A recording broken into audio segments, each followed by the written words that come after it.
Hello and welcome to Short Stories, brought to you by the National Taichung University of Science and Technology Language Center. Today's story is a Western meme. What is a meme? It is an idea, image, or behavior that has been passed down from generation to generation. It's like a tradition, but subtler.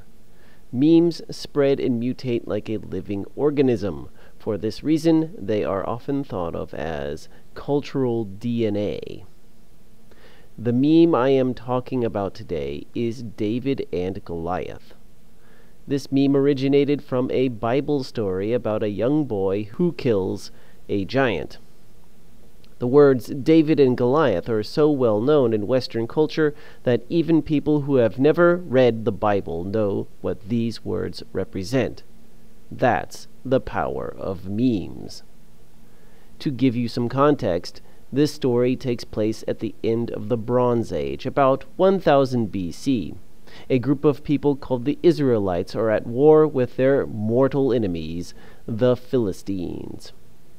The purpose of the story is to show that the king of the Israelites is unfit to rule and that a new, younger champion deserves the throne.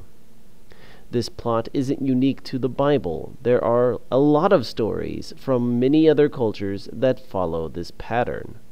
But this story, because of its religious significance, has risen above the rest and taken a seat of honor among Western cultural memes. Vocabulary: irascible, irascible. The older he got, the more irascible he became. Stand out, stand out. I teach many diligent students, but only one stands out. Combat, combat. The two armies engaged in fierce combat. Rapscallion, rapscallion. The little rapscallion stole the last cookie.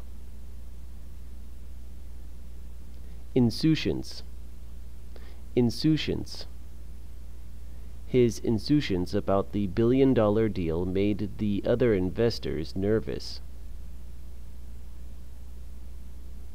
Pipsqueak, pipsqueak.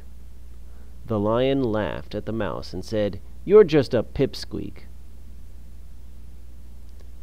MVP, MVP, Most Valuable Player. Michael Jordan won the MVP award 5 times, which is more than LeBron James.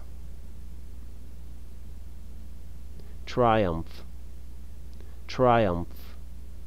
The Houston Astros earned a great triumph at the 2022 World Series. The story. The tribes of Israel were once again at war with their most irascible enemy, the Philistines. This time the stakes were higher than ever.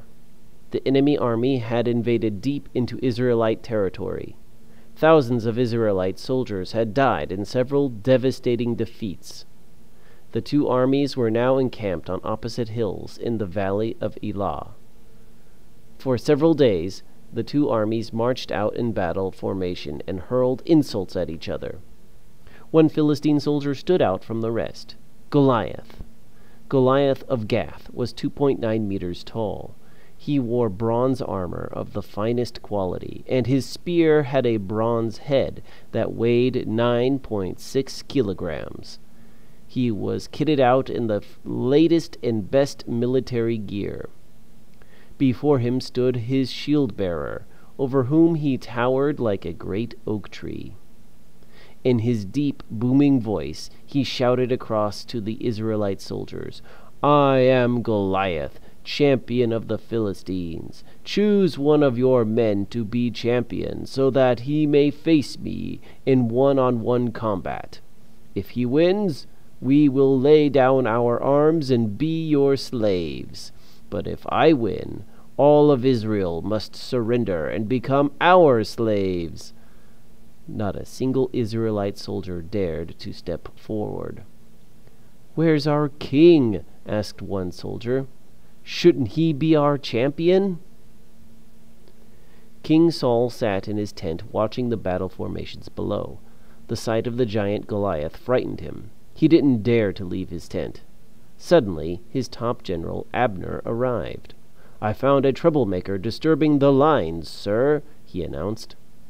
The king asked to meet the rapscallion, who, to his surprise, turned out to be a young boy of about 12 years of age. "What is your name, young man, and who is your father?" asked the king. The boy replied, "My name is David, and my father is Jesse of the tribe of Judah." The king recognized the family and said, "Oh yes, you have 3 brothers serving in my army, don't you?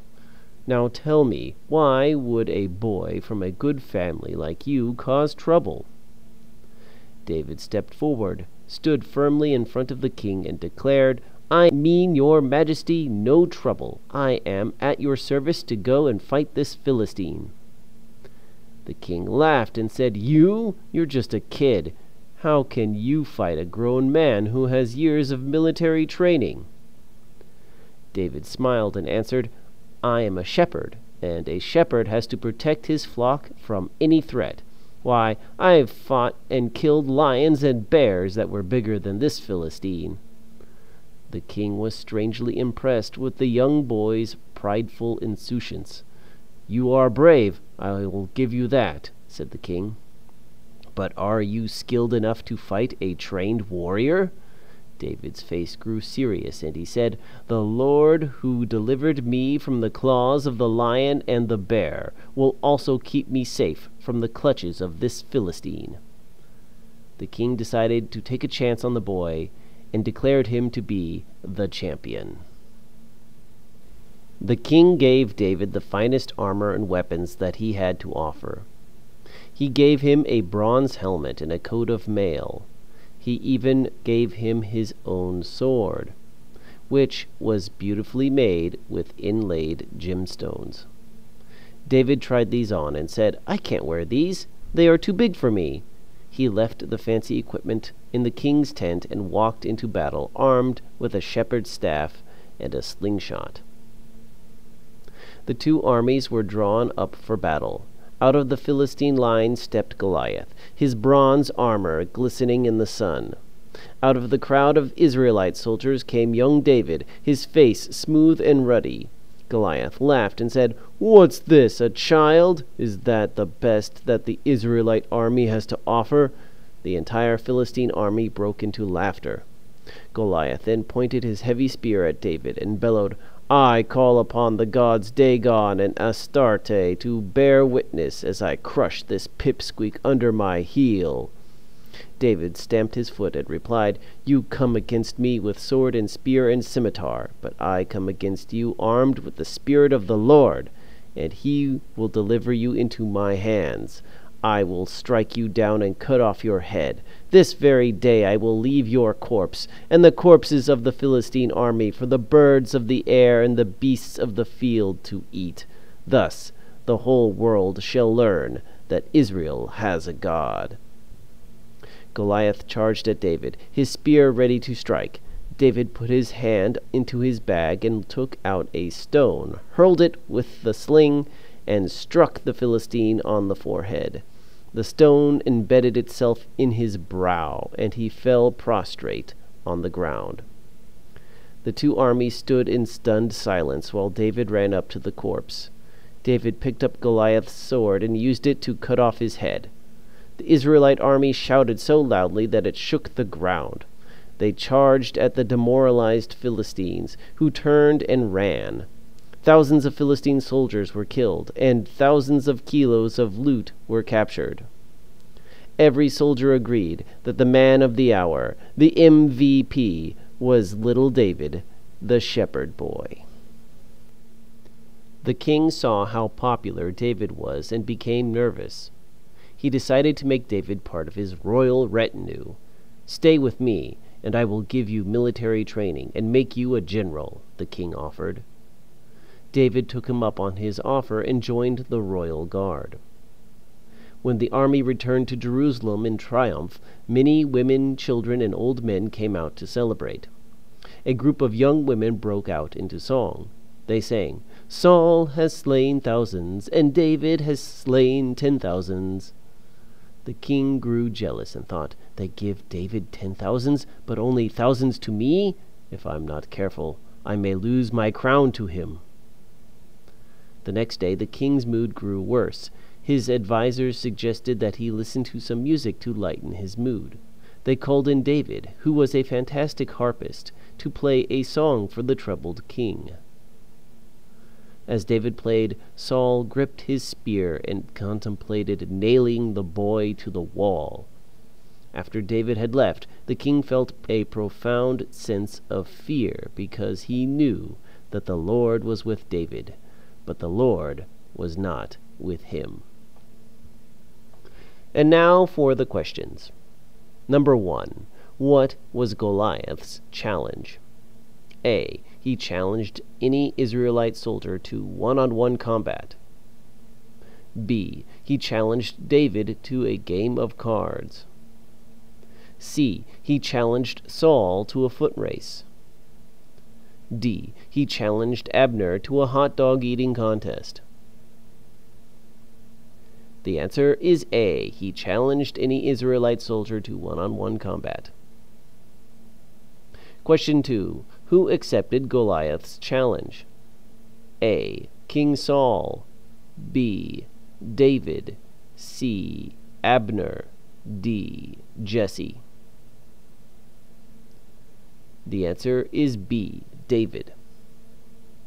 Question 3. How did David defeat the giant? A. He shot him with a gun. B. He shot him with an arrow. C. He cut off his head. D. He hit him with a small rock. The answer is D. He hit him with a small rock. Question 4. How did King Saul feel about David at the end? A. He feared and hated him. B. He loved and admired him. C. He felt sorry for him. D. He had no feelings for him.